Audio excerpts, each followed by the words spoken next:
future, talk radio will actually educate, inspire, and make you think. The future is now. Topics and music that affect your life from Universal Broadcasting Network. Tune in at ubnradio.com.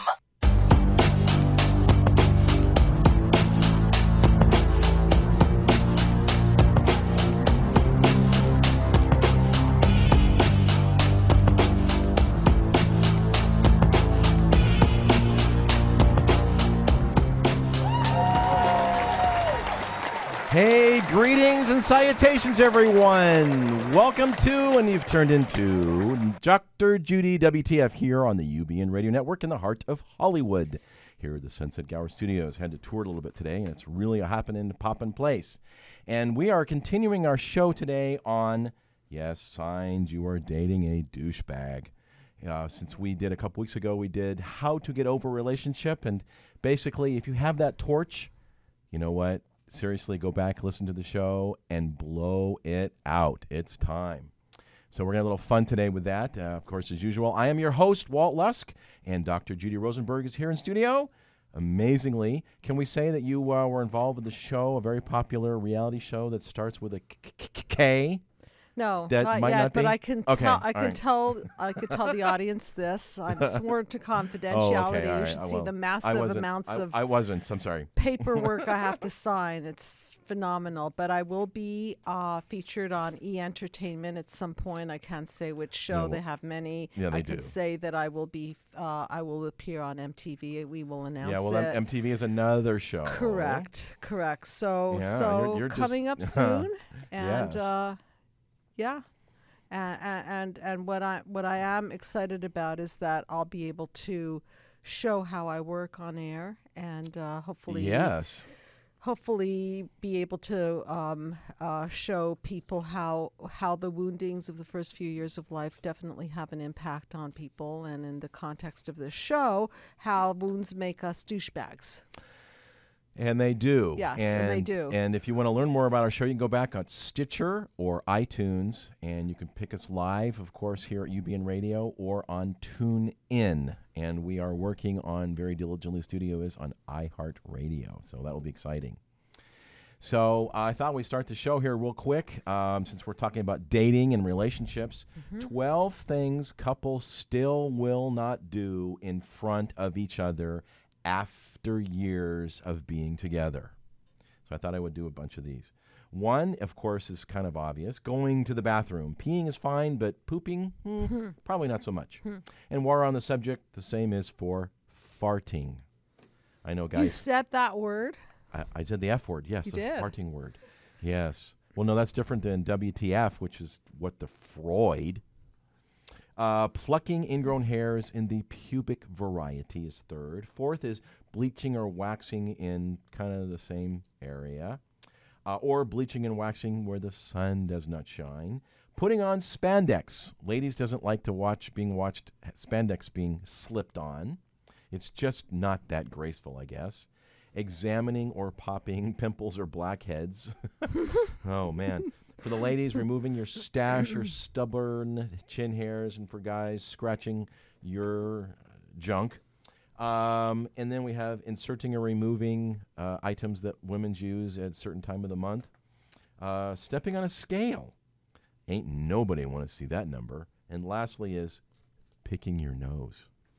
So those are things that couples won't do in front of each other even after years of being together. Well, I think then what you're saying in general is that people still like to idealize each other and keep each other somewhat on a pedestal. Yes. And those are, pimple popping pedestal trippers or something like that. Pimple popping pedestal. Oh my goodness. And actually, Right. if your pimple hasn't been popped, or you'd like to talk about your popping pimple, you can get on air with us and on the couch with Dr. Judy with your emotional ouch. And our number is area code 323-843-2826. That's 323-843-2826 for those of you that are listening to us live. Now, we have had a call in a while time ago of Nick at Night. And did he email you and give you some Yes, latest and yes. greatest updates on what's going on? Yeah. I'm just so impressed with Nick at Night because he's back with his wife. That's a good thing. And what's really interesting is that he gained so much mental health for himself through all the work that he's done personally, that he was able to set really, really clear boundaries. So the last we heard from him, he asked his brother-in-laws in India to set boundaries and ask his wife's mother, their mother, to stay out of their marriage. So check, that was accomplished.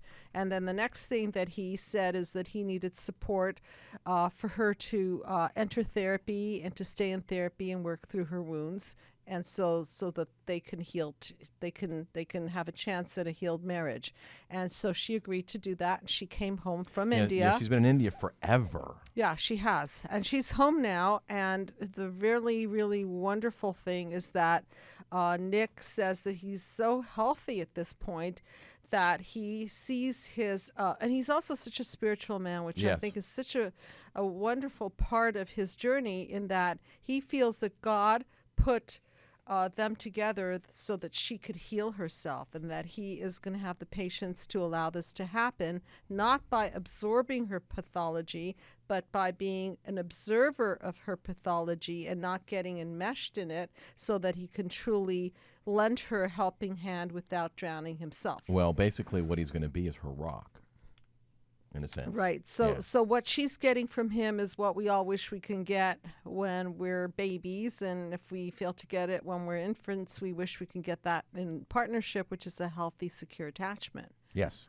So that's what he's offering her, is a healthy, secure attachment, and in exchange for her working and growing. And she's been to therapy now several times. And the really wonderful thing that he shared with me is that she's beginning to self-reflect and own her own stuff and understand that she doesn't want to inflict wounds on him, and that she understands that these wounds do not belong in her and in the relationship. So in a very short period of time, this woman is starting a process whereby she's owning her own stuff, and she's looking within, and she's really, really trying her best to not project on him. And he actually could see the pain in her face when she's stopping herself from doing this. And she's stopping herself because I think consciously she is a really fine and ethical person, and she doesn't want to ruin the marriage. She doesn't want to hurt the marriage. Well, that's absolutely amazingly paramount that an individual take responsibility for their actions and what's going on, as opposed to shaming and blaming. So, wow, there you go. So there's definitely a big, bright future. That's awesome. Right. So she's not with a douchebag. No, absolutely not. At all. No. Okay, and she's not being a douchebag. And I think I'm going to give a definition for now. My definition of a douchebag is a person who projects their pathology on another person and doesn't take responsibility. And so, okay, we'll definitely for now. I mean, dive into that. There are other definitions, I'm sure, but what happens, and I'm going to go back to the mind map, because this is a system that I developed to heal human disconnect. And I have found that people who've been disconnected from, who've been hurt in the early years of development, either they were abused physically, sexually, emotionally, neglected, criticized, if they didn't have good enough parenting, if they didn't have the skin contact, eye contact, breastfeeding, consistency, attunement, then what happens is that it's through a relationship with your primary caregiver that you learn to regulate your emotions. And as Nick said to me, oh my God, I understand now. She's dysregulated. Her emotional thermostat is broken. And so when we don't get those emotional ingredients, our thermostats break, and then we don't know how to regulate. So sometimes it's self-soothing.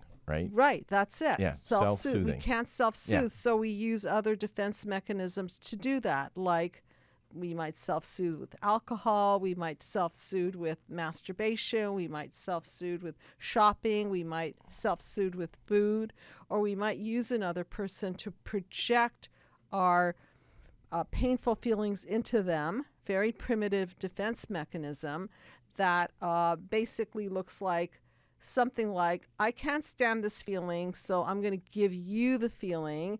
And if the person that's receiving the feeling has a vulnerability or a negative core belief, they will actually absorb that feeling. That's what Nick is saying. He's no longer absorbing it. So in this Well, process, that's like he's being her rock, as opposed to people trying to fill in that hole in the soul Yes. with other stuff that because they don't know how to self-soothe. right, he's being the rock instead of the sponging up her pathology, and as a result of it, she gets to take a look at her own pathology and self-reflect on it and take that to a therapist and heal. So that's pretty much what's happening there, and what doesn't happen in most relationships is that process. No, it doesn't. Not that one or the other spouse says, hey, there's a problem, and Right. diving into whether it be CODA, which is Codependence Anonymous, listening to our show, and really taking ownership and saying, hey, I want this to work, and I'm going to do everything I can to work on myself, and Absolutely. then encourage others to do the same. Absolutely. So what we're talking about when we say douchebags, we're talking about people who are dysfunctional in a relationship. And so there are many examples. And go ahead, Walt. I know you have pages and we pages talked of about them. dating last week a little bit, and the interesting thing, dating, it's the nightmare from which you never wake up. I love this one. Why do we date? Because it's the best way to find a guy or a gal that we want to marry. So why do we want to do that? So we don't have to date. Although some people like to date, and they like to Yes. date endlessly Yeah, because yes. And- they don't really want to form an attachment. No. And we've talked about this horrible defense mechanism, which is they've been too stabbed in the heart too many times, so they're best off having loose affiliations with women, relationship light. Yeah, we want to keep it casual. Casual, Yeah, right. Very, very casual. No commitments. Yeah, no, just this cash. no. Right. Yes, or even, like no strings attached is the ultimate casual, right? Right. So I thought we'd start with 5 toxic relationships that you shouldn't date from a male and female perspective. Again, we're Okay. trying to be a little balanced, and then we're going to talk about douchebags. Got to get there. So the first one was 5. We're going to pick on the women first. So 5 toxic female types that men should avoid. The first one is the material girl. She's all about the money, honey. She's checking out your car. She's checking out the level of your professional success, your bank account. She's checking out the wad in your wallet versus other wads that some guys may have. Huh. Okay. And just to play devil's advocate, just because a woman is interested in financial stability, it doesn't mean she's a douchebag. No. But if all she's interested in is taking from the guy and vampiring him because she's a have-not and she needs a little extra hamburger helper in the financial department, that's a douchebag. Absolutely. So the next one is the queen of dependence. She's usually attractive, sweet, and open, and yes, there are good qualities, but she can't make her mind up about what to have for dinner, let alone stand out making more important decisions in her life. And so that's why she has the guy involved, leaning on him for advice, on answers on every trivial question that she encounters. Well, it's great to have a partner to go to for advice, but when a person has no mind of her own, that becomes a problem and a burden for the other person. So How borderline. how much do you want to be leaned on is the question. Third is Miss Christy Catastrophe. She's overly developed in the critical area, and she's got a critical super ego. In layman's terms, she nitpicker extraordinaire. It's the way you drive. It's the style of your hair. It's the clothes you wear. It's the guys you hang out with.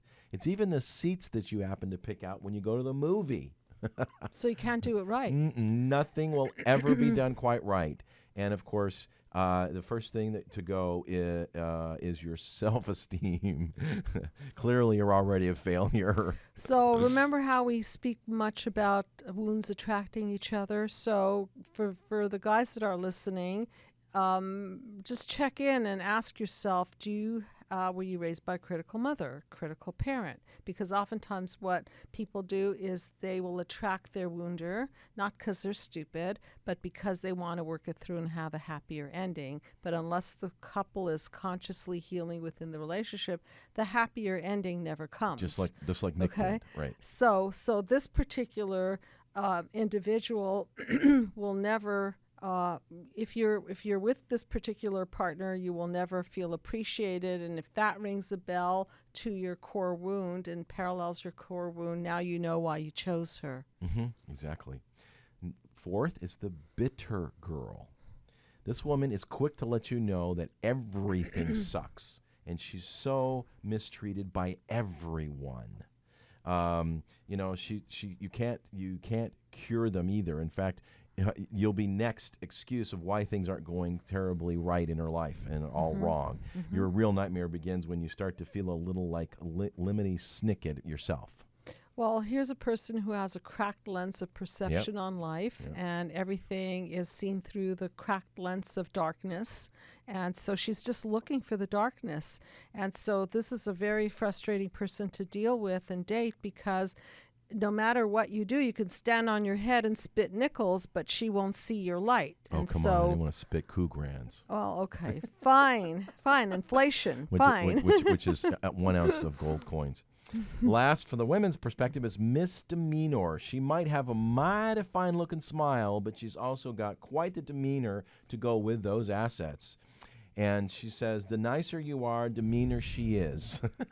Her harsh attitude makes a pretty poor impression on others while you're out in public. You know, she's not the star of the show, but somehow she becomes cranky. If she's not the star of the show, she becomes cranky, outwardly irritable, and has no interest in integrating into your life when clearly just bit players in hers. The longer you're with her, the quicker you'll become, not really very popular with her. So she's critical. She demeans, devalues, and destroys. Yeah, and the 3 so Ds. we talked about the wounds of narcissism and the reason people become narcissistic, self-centered, and act that way is because they didn't get the emotional goodies, or they were so spoiled that when reality hits them at a later time in life, they really don't understand that they're not the only person in the world, and they don't understand the concept of sharing. No, and they probably won't. And will not. No. Ever. No. Usually never. So these are 5 guys that women should avoid, and we're going to dive into more, but we'll do these. First is Peter Pan, which is mentionably in these articles. At first, he's confused. And if he's over 30, he looks at his age, but he reads college dorms, secretly wearing green tights beneath his Dockers. In other words, I'll never grow up. And you're the only one who stays grounded, spinning your wheels and wondering why you can't lead him away to hope to and take him away from Never Never Land. Well, you could if you want to start breastfeeding and, send him through college. And so clearly this is a case of arrested development. And Yes. somehow the baby wasn't cooked properly and No, developed and wasn't definitely didn't hatch, but now wants to latch onto you. Nice. Thank you. Nice. Next is El Cheapo Grande. You've met this cheapskate before, haven't you? He's the one that seems to intend on getting together, so he asks you out and then zeroes in on the cost of everything and the value of nothing throughout the date. You know, everything's fine about the financial aspects of the dating. He's stringy with genuine affection when the dollars don't spread out. So that's a metaphor for possibly being emotionally cheap as well. So watch out for a person like that, because women like to be cherished, men like to be respected in general. Okay, in general. And so when a man is looking at that bill and making faces and taking a really long time to add up the pieces, then obviously the woman is not going to sit there without a reaction. And so she's thinking, is he thinking that I'm not worth it? Especially if she has a core belief that she's not worth it. So that kind of individual will trigger off really ugly, negative core beliefs in the person that he's with. Third is our favorite, Mr. Egomaniac. He's just so smart, isn't he? If you have questions, he's going to show how brilliant he is. He'll be the first person to happily remind you of such. And yes, he's confident, he's educated, he's successful. He'll make you consider other people's feelings before you speak and take genuine interest in their lives. But he talks nonstop. Just waiting period might be an enduring he can't handle. So recognize that his egomania is absolutely nothing to do with you and everything to do with him. And that's why he's so special. Yes. Because everything has to do with him. Yes. And this is because nothing had to do with him at a certain period of time when he was developing. And so a person like that probably wasn't treated very specially at all. So now you can see the defense mechanism. And the defense mechanism is actually the opposite Yes. of what he's manifesting. Yes, but then there's because he doesn't feel that good. no, about he doesn't. himself. But there's the cousin of that. Oh, There's the cousin. yes, the Okay. cousin. The kissing cousin. The kissing cousin. Okay. This one's the control freak. Mm-hmm. At first, you might think, oh, he's attentive. That's so nice. Next, he's emotionally micromanaging everything you do, whether places you go, what you wear. He wants to know everything you are. And you begin to second guess yourself about everything of what to order for dinner, where to go for entertainment, interacting with the family and friends, because being under his thumb starts out cozy, but then it kind of stifles your style. You know, I dated somebody like, I mean, I've dated them all, actually. I'm sure you have. You're I've spot dated on them all these- all. I wish I knew what I know today. Then. What I know then, what But I know now. I remember I think I was about 20 years old, and I met somebody that I thought, oh, this is the guy. And within a very short period of time, he told me that I needed to cut my hair and I needed to start wearing these particular boots, and that we were going to have 5 children. And then I realized that what he was trying to do was make me into his ex-girlfriend who left him. And so he didn't see me. He didn't care who I was, but I was going to be this filler-in person for Replacement. the replacement girl. And I better do it right, because then he's going to get upset and be reminded that I exist and she doesn't, or something like that. Yeah, but what's funny is he broke up with his ex-girlfriend, and the logic is that the more you look like his ex-girlfriend, since he broke up with her, chances are he might break up with you. It's only amazing I logic. didn't think about that. That's brilliant, Isn't Walt. that- Yeah, isn't that- exactly. Yeah, I'm just thinking about this, going, okay, so now Yeah. you're the ex-girlfriend, but she's the ex-girlfriend. Right. And now I'm going to remind him of that and trigger Yes, him, it's and like, so it's why going am I to be with it's going to be you? over anyway. So okay, Yeah. you're right. And lastly, we have the king of the eternally brokenhearted. He's vulnerable. He seems appealing when he admits his attraction to you, but there's also a distance that you just can't quite put your finger on. He tells you that he broke up with a woman months or years ago, but, he's still struggling to move forward emotionally. Mm-hmm. And he expects lots of understanding, but you know what? You're never going to live up to the tramp that was his ex. Right. So, Right.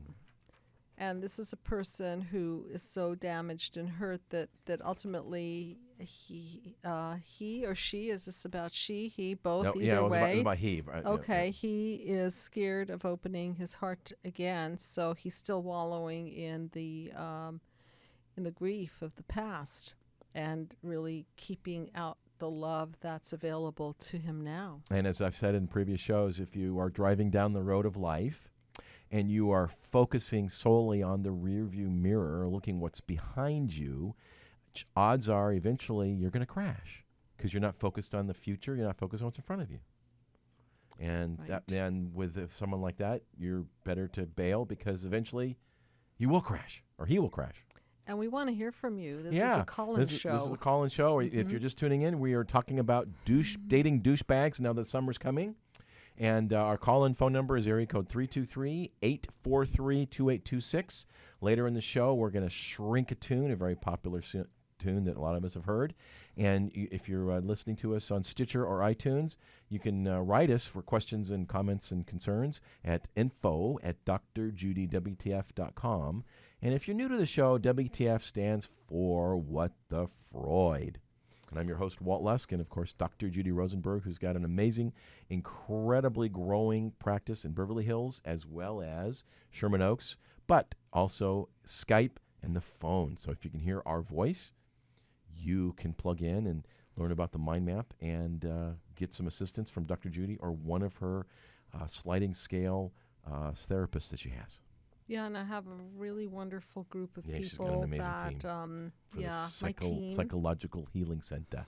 Yes, and so if budget is a consideration, call anyway, because we try not to turn anybody down, and all of the people who are in the system learn the mind map system. If you would put the mind map system up, I could just give it a those are quick listening. You can actually go to explanation. drjudywtf.com and see the mind map, and an explanation is under the form section as well.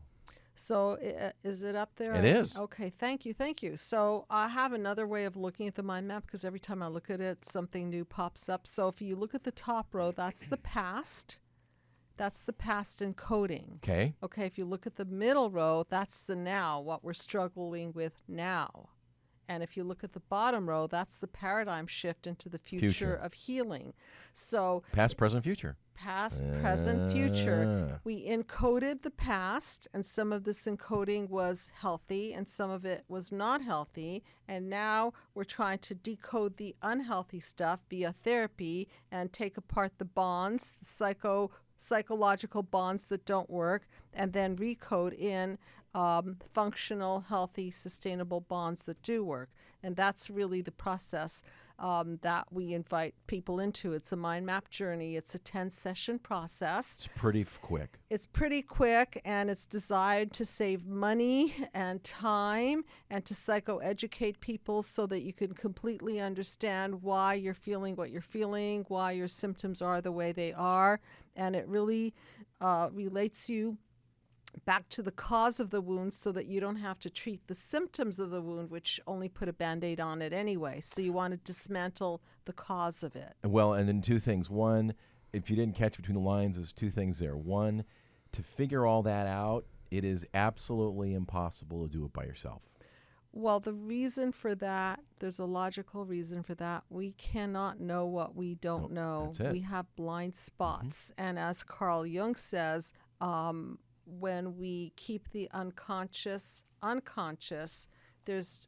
going to call whatever happens to us fate. So as we bring the unconscious to the conscious, we can now gain control over these insights and then be the cause and make our choices. And another word for conscious is awareness. So unless you're aware, you don't know that you don't know what you don't know, you know?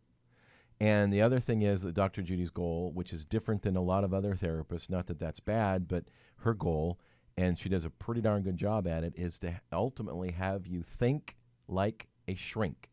So that when you get into situations down the road after going through the mind map process, it's like, oh, I remember that. I'm thinking blah, blah, blah, and maybe I should do blah, blah, blah, which then you yourself are then and as a result of your awareness and your increased consciousness, thereby can figure out and see, now that you're aware of it, and act or react differently than you would have in the past. Right, because one of the intentions of the mind map is to have a predictive quality to it, so that if you can see somebody is really, really wounded and they've done nothing to heal their wound, and they have abandonment issues, for example, or they're narcissistically wounded, then you can absolutely see that their process is going to be a process of entitlement, or their process is going to be a process of codependency, or their process is going to be a process of detachment and leave you feeling very, very alone. So when you know the inside job, when you can basically look under the emotional hood and you see that the person's doing absolutely nothing to heal that piece, then you can pretty much rest assured that they're going to show up in one of these douchebag categories. Yeah, what's interesting is she said, they don't do anything to heal. Right. The problem is, to be a little bit Confucianistic here, he or she who stick head in sand will get butt kicked. Yeah.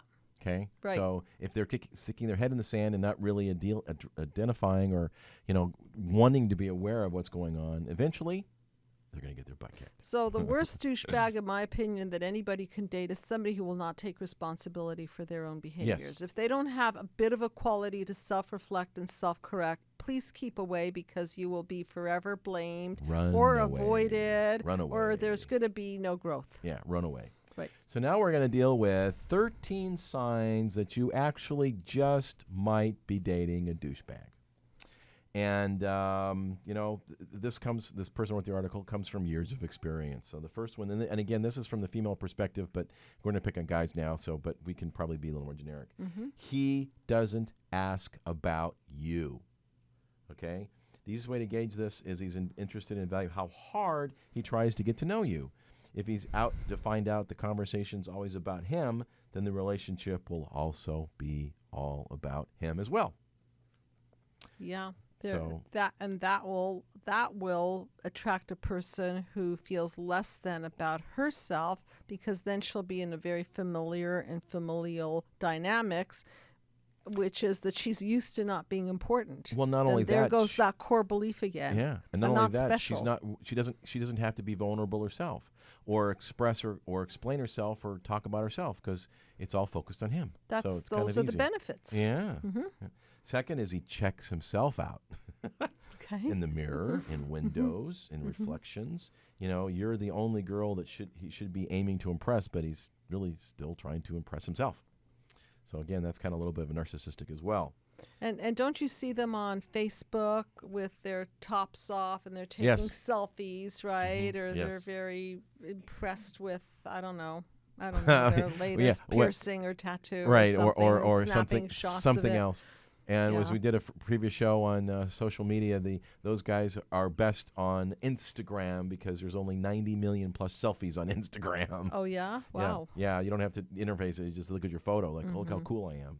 So third is, I love this one. He makes plans after 10 o'clock. You know, he sends you out a we text. know what he wants to do after 10 o'clock. Yeah. He sends a text at 10 o'clock. Hey, what are you doing tonight? Yeah. Well, I call those guys lazy daters because Yes. they don't have to take the woman out. They have to do nothing but maybe bring a bottle of wine and a condom.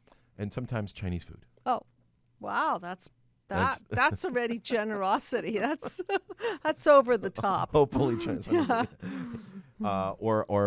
Fourth, he cannot keep up the conversation.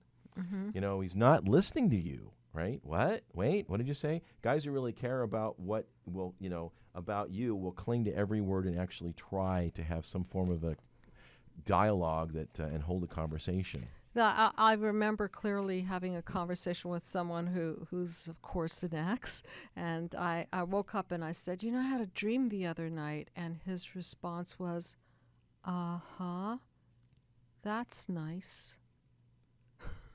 Oh, I thought he was going to say something like, was I in it? And you could have said no. Then it wasn't a dream, it was a nightmare. It was a nightmare, right. But the fact that there was no interest in really what happened in the dream, but this was not only that moment, but the conversation was always dropped. He couldn't play ball. So it was never about an interactive relationship. It was always about, I would put out, the ball would be dropped. Nothing would happen. Man. Nothing evolved. And it got really boring really quickly. Man. Oh, man. Well, then you won't like this guy. Fifth, I won't like this guy? No? He lets you see the bill he's picking up when out on a date. Ooh, see how much you're worth. Now, I'm all about, and this is from a lady's perspective, but I'm all about splitting checks 50-50. The guy picks up the check on the first few dates, but if the guy insists on picking up the tab, he shouldn't flaunt how much he's spending. It's just ill-mannered. Right, and I know a lot of people talk about should the guy pay, shouldn't the guy pay, and I think there are different ways of giving, and I think that it is nice for a woman to pick up the tab occasionally or offer to, and it is nice for a female or the dynamics to also be a giving and taking dynamics, but it doesn't have to be apples to apples. So the woman might choose to cook a meal for the guy or cut his hair or give him a massage or whatever form, but we still want to keep that kind of a sense of balance, the female male energy, or if you're gay, there's still a female male energy going on. There's just something that has to flow between two people that's not exactly blueprinted the same. Then there's the guy that everything is on his time, right? Because he's so much busier than you are and so much more important, right? Relationships will only work with both parties are willing to put in the effort.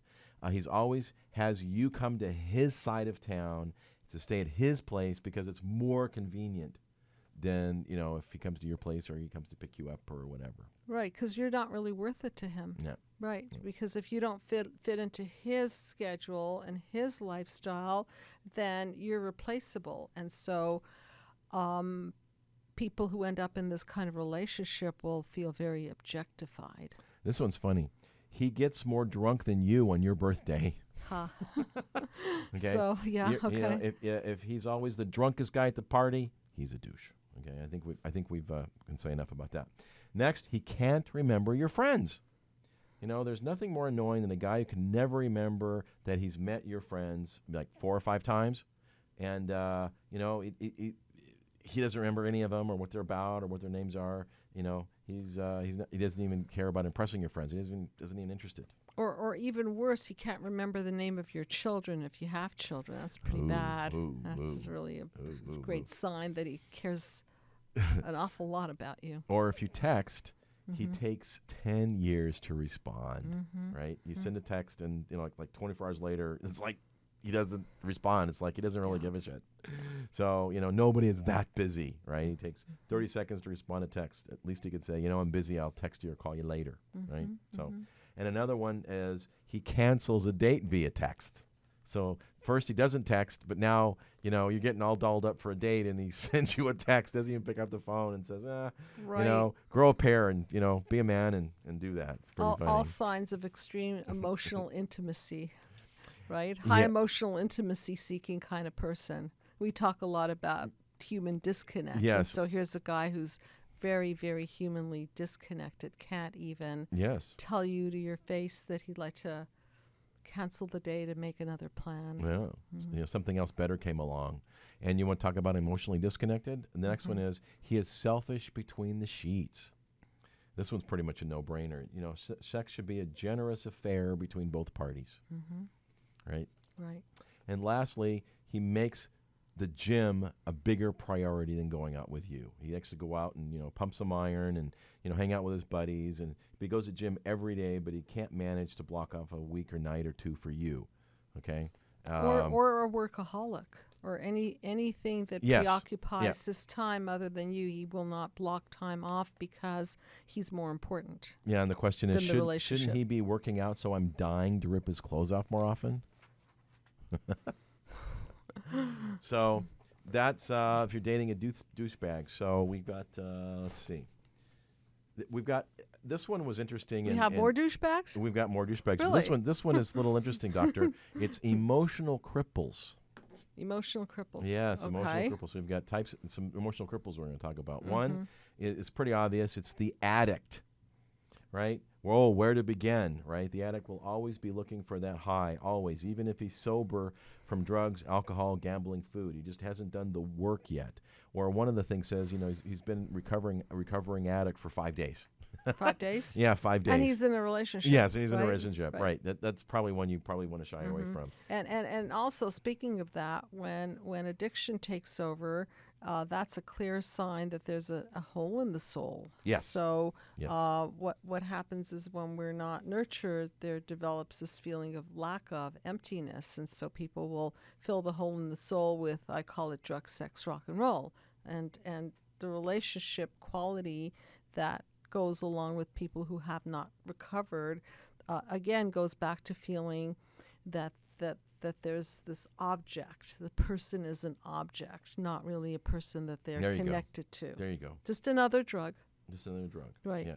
So he needs to work through his codependency issues before he learns how to cope with life and obviously in a relationship. Yes. The next is Mama's Boy. We haven't talked about this. Well, the Peter Pan.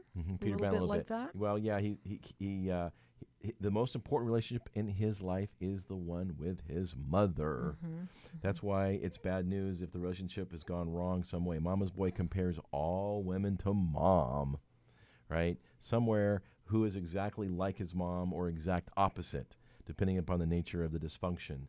Mom was coddling and overprotective, and he may want you to change his diaper and wipe his nose. Or his mother was abandoning him, so he may be looking for someone who's clingy. So there's another arrested development kind, and this person hasn't hatched out of the womb, so to speak, the proverbial womb, and so that you're going to be ending up definitely second fiddle, if that. Right. And probably mom will not approve of you, by the way, because they're so enmeshed that she'll probably do everything to sabotage the relationship. So you're never going to win. And remember, you're not mom, no matter how it's sliced, no matter how it's looked at.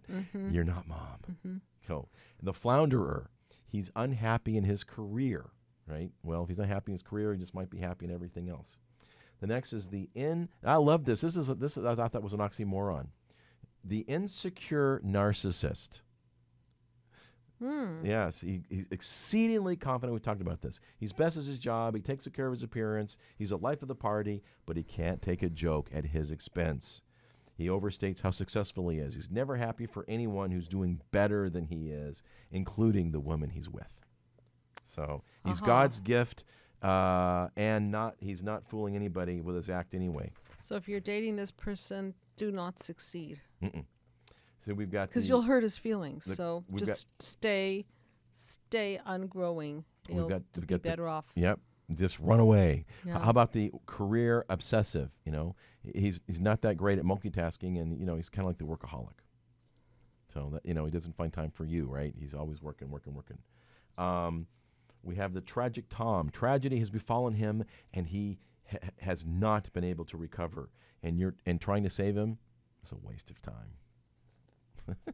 Right, because there will be a tragedy following the last tragedy, and this is an endless cycle, and these kinds of people will be creating a lot of chaos in your life.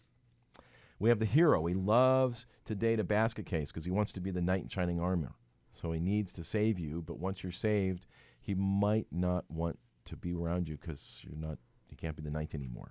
Or the other way around, that he'll save you, but you may not want to be with that person because you might find that you've now outgrown the parent who saved you, and so that person will be very disappointed because you'll thank him very much for all this wonderful help that you've given him, and then find somebody else. Next. Now they've gotten a sense of being developed, and now they can move further away from you. Or we have the commitment phobe, right? He pretends to be happy on his own, living large, just like a hero, but he's terrified of letting a woman get to know the real him. So what they might do, not in all cases, but they might have relationships and then cheat, or have a relationship and cheat and have little side things going on so that they don't really get too attached to that person, and make sure that that if that person leaves them, then it's kind of like that monkey bar thing. They hang on to one bar and they have another one ready to go just in case that one doesn't work out. Right, exactly. And we got two more. The eternally brokenhearted. We've talked about this one. He just hasn't gotten over the chick or that broke his heart, or reinforces his anger by his ex and whatnot, and he's never had any closure from the previous relationship. Right. And so this person clearly needs more healing, more grieving. And if you want to take a person like this on, then better make sure that your needs are met or walk. And lastly is the Eeyore. Every day's a bad day. It's dull, pathetic dude in the corner who's actually dull and pathetic himself. I know people who talk like that. Can't even find his tail. Oh boy, like a Debbie Downer or Donald Downer or something. You are going to be his own personal Pooh Bear. Aww. So sad. Crap never works out for him. So those are 10 types of emotional cripples and other douchebags that you just might want to stay away from. So I guess everybody is going to stay in tonight, and nobody will want to go out. No. Unless you get a text at 10 o'clock in the night. Right, exactly. And if Chinese food is on the way, then consider yourself really, really loved. And very and fortunate. Exactly. It's now time on our show for us to shrink that tune. Next week, we were talking before the show. We've done this before, but it's been well over a year. You want to talk about therapists? Different, what to look for and not to look for in a therapist? In a therapist? Yeah, for therapy. Okay. We should bring that topic back. Yeah, we should. We'll touch on that again. But basically, you want somebody that's a good role model for you. Yeah. Okay, so I think somebody that's ethical, someone who's worked through their issues. I think that this is really, really crucial. Someone who's going to define for you the treatment plan. That is really important. So you don't want a situation where it's the never-ending story. I've had therapy like this before. I'm disgusted with this kind of therapy. I'm not ashamed to say it. And that's why I created the mind map system, because there's a beginning and a middle and an end. I want to know the person's treatment plan for me. I want to know the pathway through which we're going to travel. The track. And then the I track want we're on. measurable results. Exactly. So I think that in looking for therapy, you want measurable results. Another thing is that you want to find somebody who's going to go to the cause, not just to the symptoms, because no matter how much you work on the cognitive or the behavioral aspect of things, if you don't dismantle the problem, the cause, the problem, then what you're going to get is a lot of symptom management, including medication management, and you're going to be in therapy for a long time. Right. Our song today is by Pat Benatar, and it's entitled Fire and Ice. So we thought we'd try and do this from a relationship perspective. So I'm going to read the lyrics, and Dr. Judy is going to interpret the song. You've given me a fever tonight. I don't want to give in. I'll be playing with fire. You forget I've seen your work before. Take 'em straight to the top. Leave 'em crying for more. I've seen you burn 'em before. Well, she's probably dating somebody who's quite narcissistic and someone who treats her like an object, because everything's so up and down, you know. She's playing with fire, so she's playing with somebody emotionally dangerous, and she's seen him at work, and so going to the top, leaving, crying for more. So this is that up and down emotional roller coaster kind of thing, not a ride that you want to take. Well, fire and ice. You come on like a flame, then you turn the cold shoulder. Fire and ice, I want to give you my love. You'll just take a little piece of my heart. Please tear it apart. Well, there's that vampire, and she's generously giving pieces of her heart. So this takes a participator in the system, right? So Yes. the two of them together are Match made in hell or heaven. Match made in hell. Right. Moving in for the kill tonight. You've got every advantage when they put out the lights. It's not so pretty when it fades away, 'cause it's just an illusion in a passion play. I've seen you burn 'em before. So she is aware that this is just an illusion and a passion play, and it's not really going to be sustainable, because everything just burns, nothing stays. So you think you've got it all figured out. You're an expert in the field without a doubt, but I know your methods inside and out.